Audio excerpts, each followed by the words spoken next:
एक काफिर ने एक बुजुर्ग से कहा, अगर तुम मेरे 3 सवालों का जवाब दे दो तो मैं मुसलमान हो जाऊंगा। जब हर काम अल्लाह की मर्जी से होता है तो तुम लोग इंसान को जिम्मेदार क्यों ठहराते हो?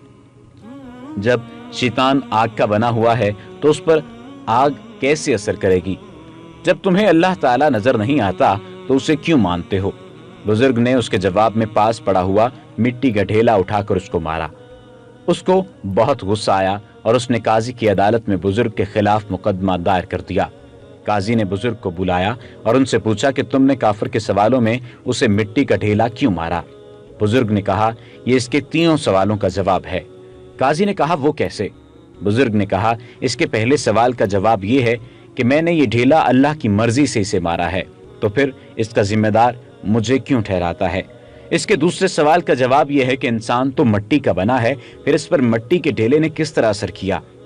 इसके तीसरे सवाल का जवाब यह है कि इसे दर्द नजर नहीं आता तो इसे महसूस क्यों होता है? अपने सवालों के जवाब सुनकर काफिर फौरन मुसलमान हो गया। दोस्तों, जो लोग अल्लाह ताला के लिए अपनी जिंदगी वक्फ कर लेते हैं, अल्लाह रब्बुल इज्जत उनकी तरबियत करते हैं और किसी भी मौका पर क्या बात करनी है अल्लाह ताला उन्हें समझा देता है। ऐसी मजीद अच्छी वीडियोस के लिए हमारा पेज डेली जमील लाजमी लाइक कीजिए ताकि आइंदा आने वाली तमाम वीडियोस आपको मिलती रहें।